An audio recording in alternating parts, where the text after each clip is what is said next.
अगर तुम ये रिकॉर्ड सुन रहे हो तो इसका अर्थ ये है कि जिन लोगों ने इसे मिटाने की कोशिश की थी वो पूरी तरह से तो कामयाब नहीं हुए।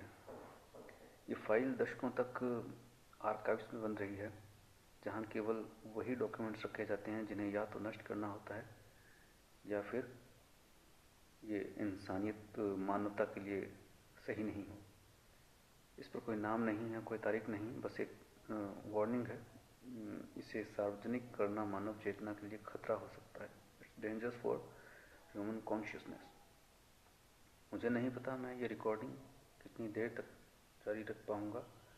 मेरी लोकेशन भी बदली जा चुकी है, मेरी पहचान मिटाई जा चुकी है, और अगर मेरी आवाज़ पहचानी गई तो यह मेरा आखिरी संदेश होगा। आई एम ए साइंटिस्ट, लेकिन जो मैं बताने जा रहा हूँ उसे आज का साइंस स्वीकार नहीं करता। हमें सिखाया गया कि ब्रह्मांड एक दुर्घटना है, एक विस्फोट, एक संयोग। ये झूठ है। ब्रह्मांड का जन्म बाहर से नहीं हुआ, ये भीतर से प्रकट हुआ है। जैसे कोई चेतना खुद को देखने के लिए, जिसे तुम पदार्थ कहते हो, वो चेतना की सबसे गहरी अवस्था है। जिसे तुम ऊर्जा कहते हो वो चेतना की सबसे गतिशील अवस्था है, और जिसे तुम खालीपन कहते हो वह चेतना की मूल अवस्था है। समय कोई तीर नहीं है जो आगे बढ़ता है। ये एक सर्कल है, एक वृत्त है, एक चक्र है।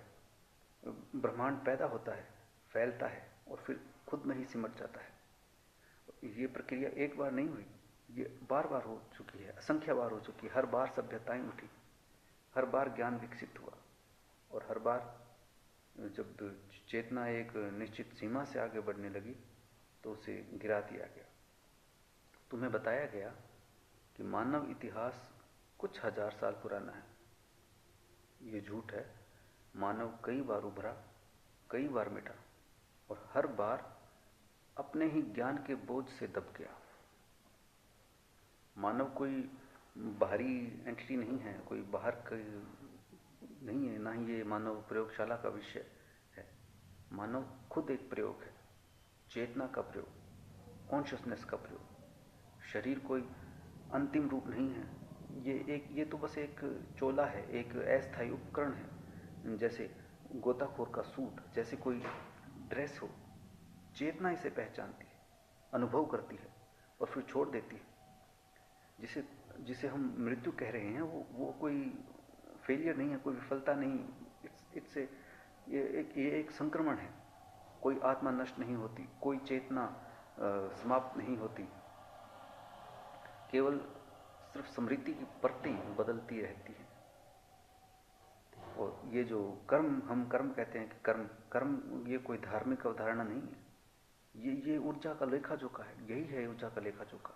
हर विचार ऊर्जा है, हर इच्छा दिशा है, हर क्रिया परिणाम है। तुम्हारा भविष्य तुम्हारे विचारों से पहले बनता है, घटनाओं से नहीं। इस बात को समझो। हमारे हमारे जो पूर्वज थे वो ये जानते थे, इसलिए उन्होंने इसे प्रतीकों में छुपाया, कहानियों में ढाला, क्योंकि क्योंकि सत्य हमेशा खतरनाक होता है। जब सत्ता ने समझा कि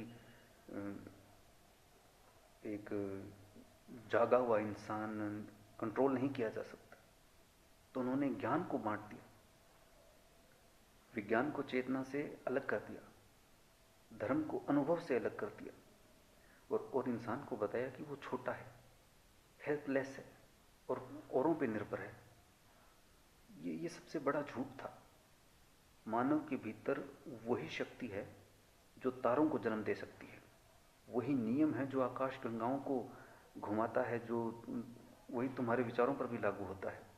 लेकिन ये बात तुम्हें कभी स्कूलों में नहीं सिखाई जाएगी, क्योंकि जागा हुआ इंसान खरीदार नहीं बन सकता, डर से संचालित नहीं होता, और ऑर्डर्स का, आदेशों का तो पालन करेगा ही नहीं। अगर ये रिकॉर्ड बाहर गया तो लोग मुझे जो भ्रांति फैलाने वाला कहेंगे, भ्रम फैलाने वाला कहेंगे। मुझे डेंजरस, खतरनाक कहा जाएगा, शायद पागल भी। लेकिन मैं ये रिकॉर्डिंग अपने लिए नहीं छोड़ रहा। मैं ये उन लोगों के लिए छोड़ रहा हूँ, इंसानियत के लिए छोड़ रहा हूँ, जो इसे सुनते हुए अंदर कुछ बदलता हुआ महसूस करेंगे। और अगर तुम्हें यह सुनते समय फील हो रहा है कि हाँ कुछ तो गड़बड़ है, तो तुम ये पहले से सब जानते हो। लास्ट बात मेरी, याद रखो ब्रह्मांड कोई मशीन नहीं है, ये जिंदा है, ये जीवित है, ये। और तुम इसके कोई ऑडियंस नहीं हो, दर्शक नहीं हो, तुम इसका एक लिविंग पार्ट हो, एक इसका अंश हो जो जिंदा है। तो खोज बाहर मत करो, उत्तर भीतर है। और अगर तुम ये समझ गए तो बस ये काफी है।